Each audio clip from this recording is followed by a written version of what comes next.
প্রথমত মূর্তি পূজায় জীব হত্যা করা হয়, এটা একটা জঘন্যতম অপরাধ। এটা বর্তমান কলিযুগে পশু হত্যা, যে আমরা যে পুজোর মধ্যে বলি দিই, সেটা সম্পূর্ণভাবে নিষিদ্ধ। একসময় ছিল মা কালীর সম্মুখে অমাবস্যার রাত্রে কেউ যদি অত্যাধিক প্রকারের মাংস খেতে চায়, অমাবস্যার রাতে কালীর উদ্দেশ্যে সেই পাঁঠাকে বলি দেওয়া হতো এবং তার মাংস খাওয়া হতো, কিন্তু সেটা মা কখনোই গ্রহণ করতেন না। আসলে আমাদের পুজোতে কখনোই বলির মতো হিংসাত্মক কার্য কোনো পূজাতেই দেওয়া হয়নি। তাহলে এটা কোত্থেকে এসেছে? এই যে বলির যে বিধান, কোনো না কোনো ভাবে তো এসেছে এটা। এই যে মাংসাহার প্রবৃত্তি প্রচলমান, এটা কিভাবে আসলো? আমি অনেক আগে একটা গ্রন্থ পড়েছিলাম, চরক সংহিতা, সেখানে এই কথাগুলো উল্লেখিত আছে। আমি দেখেছিলাম সেখানে স্পষ্টভাবে লেখা আছে, সেই কালে যখন অন্যান্য যুগে কেউ যখন যজ্ঞ করতেন, অশ্বমেধ যজ্ঞ, হোমের যজ্ঞ, এই সমস্ত যজ্ঞ, সেখানেও কিন্তু পশুকে বলি দেওয়া হতো, আগুনের মধ্যে অর্পণ করা হতো, আহুতি দেওয়া হতো।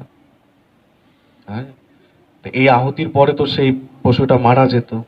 তো সেই সমস্ত ব্রাহ্মণরা সঠিক মন্ত্রের মাধ্যমে সেই বৃদ্ধ পশুকে অগ্নিতে আহুতি দিয়ে তাকে নবজীবন দিতেন, মন্ত্রের মাধ্যমে জীবন প্রদান করতেন। এখনকার ব্রাহ্মণরা কি পারবে মেরে দিলে আবার জীবিত করতে? পারবে?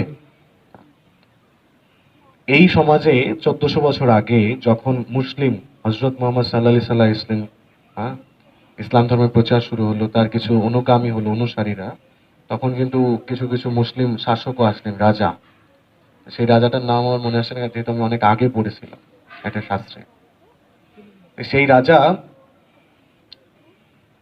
সেই সময় যখন রাজ্য পরিচালনা করতেন, আশেপাশে যত হিন্দু বাড়িঘর ছিল, যত হিন্দু সমাজ ছিল, সেই সমস্ত বাড়ির উপর দিয়ে কখনো কোনো মুসলিম জুতো পায়ে দিয়ে হেঁটে যেতে পারতো না।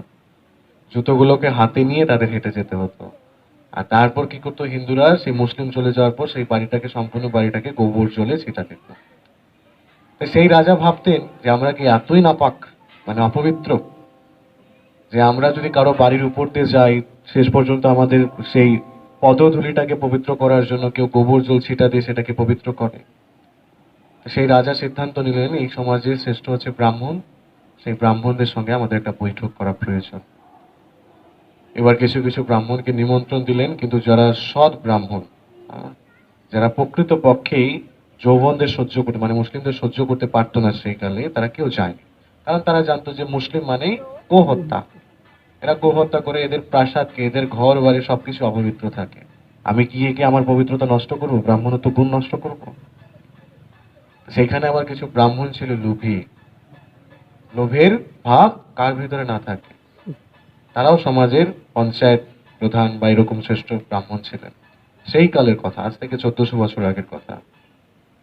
সেই ব্রাহ্মণরা গেলেন, তাদেরকে নিমন্ত্রণ দিয়েছে, রাজা অনেক কিছু আইটেম দিয়েছে তাদের খাওয়ার জন্য। একজন আরেকজন ব্রাহ্মণকে বলছে, এই খাবার যদি খায়, পাবলিক যদি জানতে পারে, আমাদের তো ব্রাহ্মণ সমাজ থেকে বহিষ্কার করবে। ব্রাহ্মণ সমাজ থেকে বহিষ্কার করবে, এটা তো খাওয়া যাবে না কখনো। এবার দু চারজন ব্রাহ্মণ বলছে, কি হবে, এত নিয়ম করে কি করছি, কোনো লাভই তো হচ্ছে না। কোনো লাভ হচ্ছে না, অর্থ উপার্জন হচ্ছে না, অর্থ পয়সা আসছে, সর্বজীবন শুধু এই অভাবই থেকে যাচ্ছে। এটা একটা প্রশ্ন হতে পারে, ব্রাহ্মণরা কেন অভাবই থাকে, তাদের কেন অর্থ পয়সা না থাকে? আচ্ছা, অনেক চলে যাবে লোক, আমরা এটাতেই জানি। এইবার সেই ব্রাহ্মণরা কি করলেন, কিছু কিছু ব্রাহ্মণ যাদের ভিতরে লোভ বিদ্যমান, তারা বললেন যে রাজা তো অনেক কিছু দিবে, খাওয়ার পর ব্রাহ্মণ দক্ষিণা খায়। এইবার রাজা বলছেন, হ্যাঁ তোমরা খাও, তোমাদের জন্য মাংসের ব্যবস্থা আছে। কি মাংস? বলছে, তোমরা যেটা খাও সেটাই। পাঁঠার মাংস এই সেই ইত্যাদি হতে পারে না? যে হ্যাঁ ঠিক আছে। এই বলি যে প্রধানটা, সেটা কিভাবে এসেছে আমি বলছি। সেই ব্রাহ্মণরা মাংস, মদ ইত্যাদি আহার করতেন। এবার আহার করার পর সেই রাজার গৃহে তারা আর মাংস গ্রহণ করেননি, কেননা ব্রাহ্মণরা তো মাংস কখনোই খান না। বলছে, আপনি যদি নিরামিষ কিছু খাওয়াতে পারেন তাহলে খাবো, নাহলে খাবো না। বলছে ঠিক আছে। এইভাবে তারা, সেই রাজা আবার কি করলেন, একজন ভেজিটেরিয়ান, একজন নিরামিষ ভোজী সাত্বিক ব্রাহ্মণকে নিয়ে আসলেন, রান্না করালেন বাড়িতে, ধৌত মার্জন করে। রান্না হলো, তারপর ব্রাহ্মণরা সেগুলোকে ভোগ লাগালেন, সেই অসৎ ব্রাহ্মণরা, লোভী ব্রাহ্মণরা লোভ লাগালেন, তারপর খেলেন। এটা সমাজে প্রচলন হলো যে মুসলিম গৃহে গিয়ে ব্রাহ্মণরা খাবার খেয়েছে। এটা নিয়ে একে অপরে তর্কাতর্কি শুরু করেছে। তো যখন সত্যযুগের প্রায় শেষ, কলিযুগের আরম্ভ হয়, তখন কি হলো, কিছু কিছু ব্রাহ্মণ সেই যে বলি, যজ্ঞেতে পশু আহুতি দেওয়া, সেটা দিচ্ছে। এবার পশুকে হত্যা করেছে, হত্যা করে যজ্ঞের মধ্যে আহুতি দিয়েছে, কিন্তু মন্ত্র যখন বলছে জীবন দানের জন্য, আর জীবন দান হচ্ছে না, জীবন আর দান হচ্ছে না। এই পশু হত্যা করেছে ব্রাহ্মণ, এটা তো ব্রহ্ম হত্যা পাপ। সমাজ তো তাকে ক্ষমা করবে না। ব্রাহ্মণরা কি করবে, মুশকিলে পড়ে গেছে যে মন্ত্র বলছে, কিন্তু তো একই মন্ত্র বলছি, নিষ্ঠাপরায়ণ ব্রাহ্মণ তারাও ছিল, কারো ভিতরে লোভ ছিল না, সৎ ব্রাহ্মণ। মন্ত্র বলছে কিন্তু মন্ত্র কাজ করছে না, পশুর জীবন আর ফিরে পাচ্ছে না। কেন কেন পাচ্ছে না ফিরে? এটা হচ্ছে সৌনক মুনির অভিশাপে। যখন দ্বাপর যুগের শেষ, পরীক্ষিত মহারাজের নাম শুনেছেন? এই পরীক্ষিত মহারাজকে যখন কলি ভর করেছিল তার মাথায়, পরীক্ষিত মহারাজ গিয়েছিলেন সৌমিক মুনির আশ্রমে। কিসের জন্য? জলের জন্য। কলি তার মাথাকে এতভাবে প্রচলিত করেছিল, সে কি করেছিল, সেই ঋষি তার কথা শুনতে পায়নি বিধায় সে একটা মৃত সর্প সেই ঋষির গলায় আঁকড়ে দিয়েছিল, জড়িয়ে দিয়েছিল। তো এই জিনিসটা দর্শন করে একটা ঋষি বালক বা মুনি বালক, সে গিয়ে কি করলো, সেই ঋষির যে পুত্র তাকে গিয়ে বললো, শৃঙ্গি মুনিকে।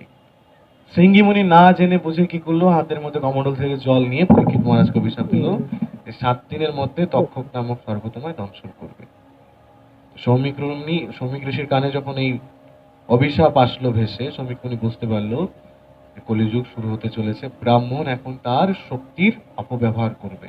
তাই সৌমিক মুনি অভিশাপ দিলেন, যত ব্রাহ্মণ আছে এখন থেকে সকলের শক্তি সম্পূর্ণভাবে বিনষ্ট হয়ে যাবে। সেই যে ব্রাহ্মণের ব্রহ্ম শক্তি, সেটা আর থাকবে না, সে যত প্রকারের শুদ্ধ আচরণ করবে, যদি সঠিক সময় সঠিক জ্ঞান কার্য কোন জায়গায় কি করতে হবে সেটা যদি না করতে পারে, আর ব্রহ্মবিদ্যার জ্ঞান থাকবে না। সেই ক্ষণে যে যে ব্রাহ্মণের জ্ঞান লুপ্ত হলো এখনো, সেই ক্ষণে কিছু ব্রাহ্মণ এই অভিশাপের পর যখন তারা আহুতি দিচ্ছে, এবার মন্ত্র বলে উচ্চারিত হচ্ছে, মন্ত্র বলছে কিন্তু প্রাণ আর ফিরে পাচ্ছে না, তখন তারা কি বলবে, চালাবে এটাকে, না তো পশু হত্যা মহাপাপ, ব্রাহ্মণরা পশু হত্যা করেছে, এটা জগতে প্রচলিত হয়ে যাবে, বলছে এটা হচ্ছে যজ্ঞের প্রসাদ। এই যে যজ্ঞের প্রসাদ, এরপর থেকে মা কালীর প্রসাদ, এইভাবে শুরু হতে লাগলো এই প্রচলন।